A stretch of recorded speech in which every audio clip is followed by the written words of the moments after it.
Guys, welcome to another tutorial of the Solution Journals. Today we will learn how to activate the filter for the adult content on Google. So the first step is go to your search in Google, and after that you need to go to google.com.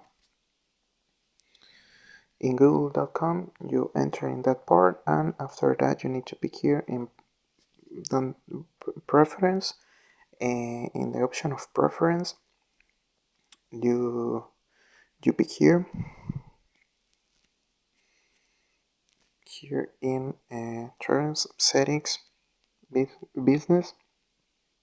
You need to pick here in about, and if in that part and not enter, you can go down and go to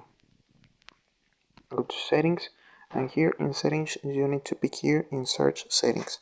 After that you need to go you need to go in safe search. You need to pick here in safe search, and you pick in filter for you activate that option for the adult content. You can controller, you can get a better control for that content. So this is the process. I hope this tutorial was helpful for you. Follow us for more content like this.